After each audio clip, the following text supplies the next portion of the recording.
इसलिए कहते हैं भगवान भगवान है, भगवान को कोई हरा नहीं सकता, भगवान से कोई जीत नहीं सकता।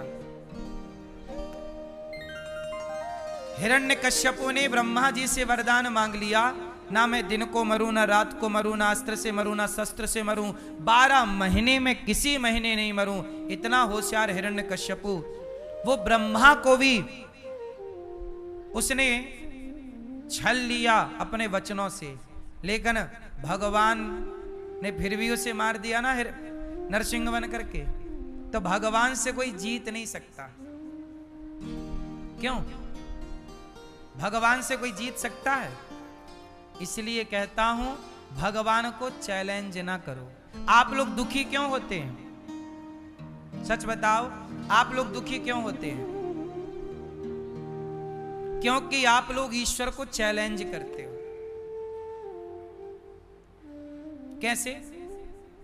अब जैसे देखो, कैकेयी माता दुखी हो गई, बेटे ने मां कहना छोड़ दिया, पति की मृत्यु हो गई, समाज में बड़ा अपमान पाया माता कैकेयी ने। बोलो हाँ। अब सोचो क्या गलती हुई। आओ मैं आपको 2 उदाहरण देता हूं, एक शास्त्रों से और एक आज से। बहुत ध्यान से सुनना, आप सबके बहुत मतलब की बात है। देखो, विधि का विधान होता है। क्या होता है विधि का?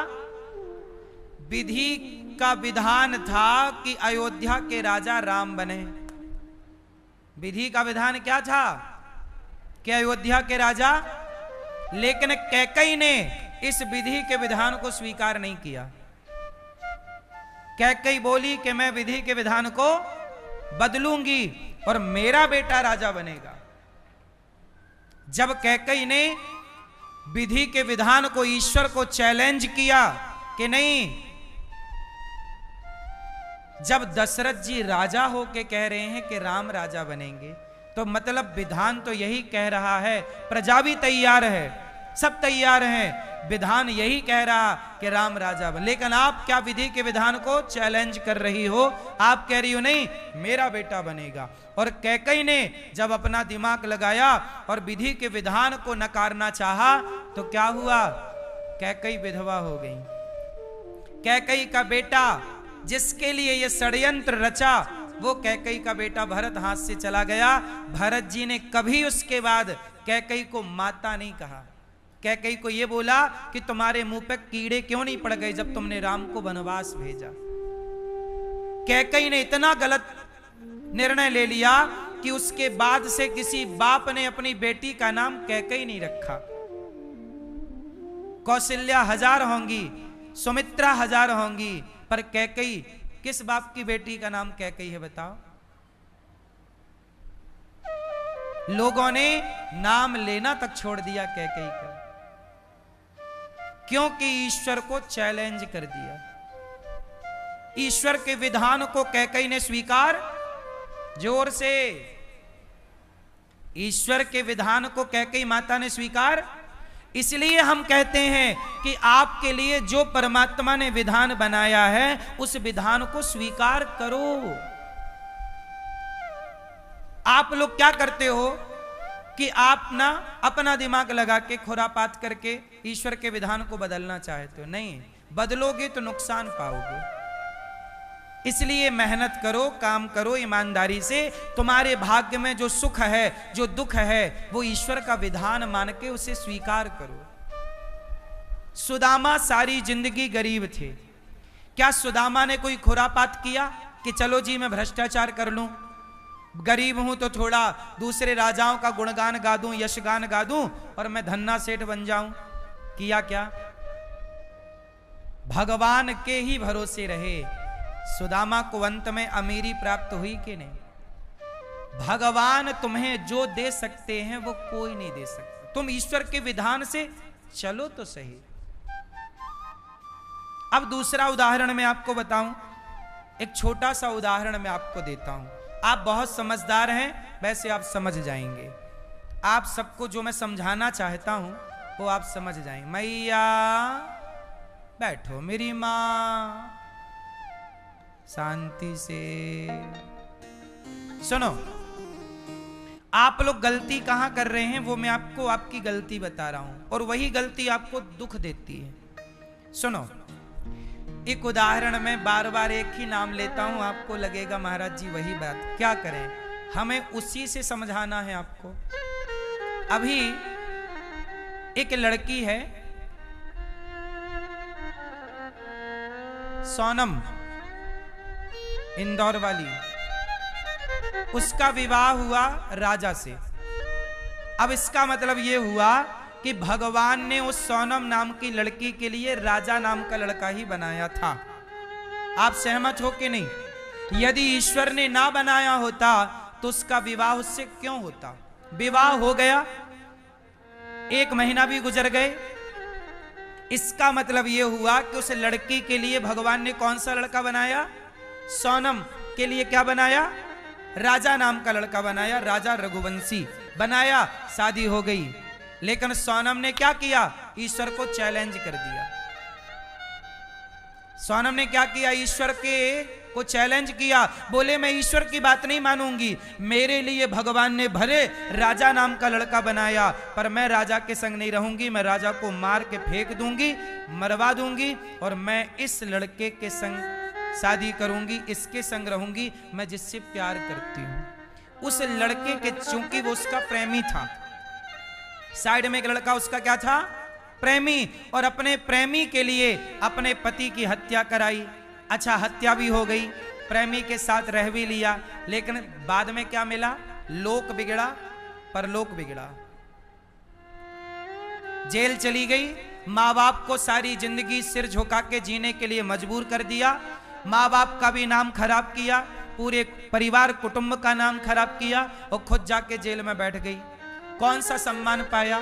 कौन सी इज्जत पा गई? क्यों हुआ? सोनम के साथ ये सब क्यों हुआ?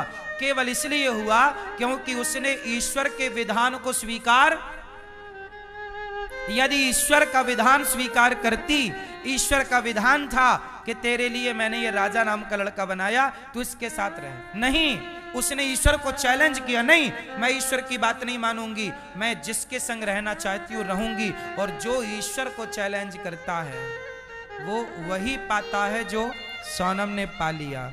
समाज का जो भी उसने जहर पाया, जो भी उसने अपमान पाया, बेइज्जती पाई, जेल पाया, क्या ना पाया, अब उसने बताओ। अब जेल में बैठी कौन सी वो प्रसन्न हो रही होगी? बोलो, कौन सी उसकी मां प्रसन्न हो रही होगी? अब उसके भाई को कौन सा सुख मिल रहा होगा? गलती उसने की, पर उसका निर्दोष भाई, निर्दोष बाप, निर्दोष मां कटघरे में खड़े हो गए कि नहीं? सबके सब। और एक लड़के की हत्या हो गई, वो अलग, उसकी मां भी परेशान के बेटा मर गया, बाप परेशान के बेटा मर गया, बहन परेशान के भाई मर गया।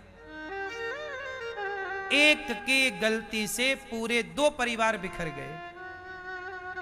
क्यों? क्योंकि आपने ईश्वर के विधान को स्वीकार नहीं किया। अरे परमात्मा ने तुम्हें जो दिया है वो सोच समझ कर दिया है, उसमें ही प्रसन्न रहना तुम्हारी भलाई है। यदि तुमने ईश्वर के विधान को बदलना चाहा तो फिर तुम्हारी खैर नहीं। और ये संसार में आप लोग दुखी क्यों होते हैं? क्योंकि आप ईश्वर में प्रसन्न नहीं। आपको ईश्वर ने गरीबी दी है, आपको ईश्वर ने कहा कि तुम घास की झोपड़ी पर रहोगे, तो भैया घास की झोपड़ी पर रहो, पर काम अच्छे करो, मेहनत करते रहो, ईश्वर की आराधना करते रहो। तुम झोपड़ी से निकल के महलों में भी आ सकते हो, मेहनत करो। ईश्वर ने यदि तुम्हारे लिए झोपड़ी बनाई है तो महल भी बनाए हैं, पर उस पर भरोसा रख के काम करो, उसे चैलेंज करके काम ना करो। बात समझ में आई? ईश्वर पे भरोसा रख के काम करिए। सुदामा भी तो गरीब थे, पर आखिरी दम तक कृष्ण पर भरोसा रख के ना काम किया। चैलेंज तो नहीं किया। चैलेंज किसने किया? दुर्योधन ने। दुर्योधन बोला, दुर्योधन के पिता कौन? धृतराष्ट्र। अरे बाप की संपत्ति ही तो बेटे को मिलती है, तो दुर्योधन को धृतराष्ट्र की संपत्ति मिल गई, हस्तिनापुर मिल गया। लेकिन दुर्योधन बोला नहीं, मुझे तो इंद्रप्रस्थ भी चाहिए, मतलब पांडवों का भी चाहिए। क्या चाहिए? पांडवों का भी। और पांडवों का कैसे मिलेगा? तब बोला अपने बाप से दुर्योधन, पिताजी चलो पांडवों को जुआ खेलने के लिए बुलाओ। तो धृतराष्ट्र ने उस समय पत्र भेजा, जाओ पांडवों को बुलाओ। पांडव आए। क्या है ताऊ जी? बोले बेटा तुम्हारे लिए हमने जुआ की सभा लगाई है, चलो जरा जुआ खेल लो। धर्मराज युधिष्ठिर बोले हमको तो जुआ आता नहीं है। अरे ऐसा करो, तुम्हारा छोटा भैया है ना दुर्योधन, उसकी खुशी के लिए खेल लो। ऐसे फंसाया धृतराष्ट्र ने कि जुआ की सभा में बिठाल दी और जुआ खिलाया। और जुआ खेल के क्या हुआ? पांडवों की सत्ता को, पांडवों के धन को जुए के द्वारा, छल के द्वारा जीत गए। और जीत कर क्या किया? द्रौपदी को कटघरे में खड़ा किया। जब तुम्हारी संपत्ति तुम्हारे बाप की थी तो तुमने अपने भाइयों की क्यों हड़प ली? और जब हड़पी तो ईश्वर को आपने चैलेंज कर दिया। ईश्वर के विधान में आप प्रसन्न नहीं हो। अरे ईश्वर जितना दे दे उतना बहुत है, ज्यादा अपनी होशियारी नहीं चलानी चाहिए।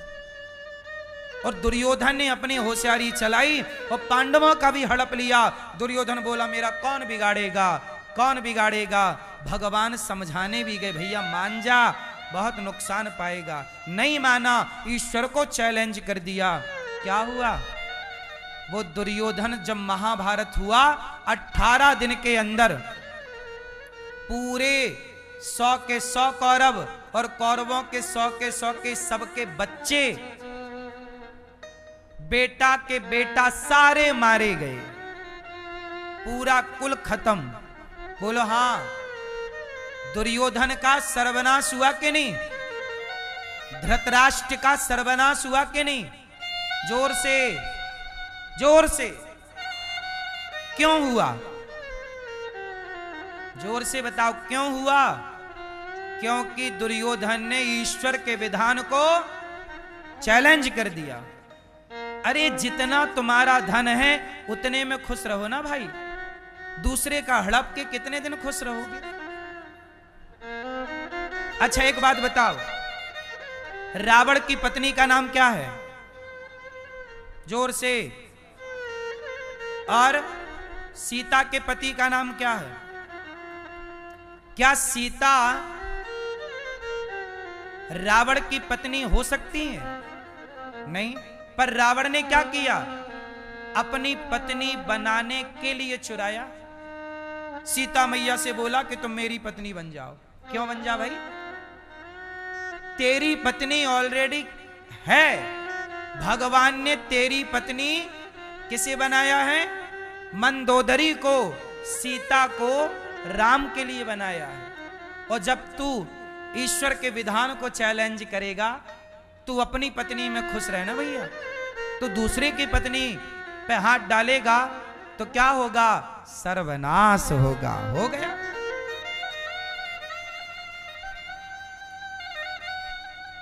आजकल लोग यही गलतियां कर रहे हैं। जो ईश्वर ने आपके लिए बनाया है आप उसमें खुश रहिए। जितनी कमाई आपकी, जितने बच्चे आपके, जो पति और जो पत्नी आपकी, उसमें प्रसन्न रहिए। उस दायरे से बाहर ना झांकिए। काम करिए, ईश्वर पे भरोसा रखिए, मेहनत करते रहिए, काम करते रहिए, आपकी तरक्की होगी, आपको धन मिलेगा, वैभव मिलेगा, प्रतिष्ठा मिलेगी। आप दूसरे को नीचा दिखा के खुद को प्रतिष्ठित ना करिए। आप अपनी मेहनत से आगे बढ़ो। आप दूसरे का पांव पकड़ के आगे ना बढ़ो कि दूसरे को खींच लो कि तू पीछे हो जा मैं आगे। ऐसा नहीं चलता, ये सब ईश्वर देखता है। तो बताओ मेरी बात से सहमत हो या नहीं? ईश्वर को चैलेंज करने का परिणाम जितने लोगों ने पाया मैंने बताया। आप सहमत हैं मेरी बात से? कितने लोग सहमत हैं? हाथ उठा के। आप लोग ईश्वर को क्या नहीं करोगे? चैलेंज नहीं करोगे। गरीबी है तो गरीबी में गुजारा करोगे। अमीरी है तो अमीरी में घमंड ना करोगे। यदि आपने अमीरी पाकर घमंड किया तो ईश्वर तुम्हारी अकड़ 4 दिनों में निकाल देंगे। इसलिए दगा किसी के साथ ना करना।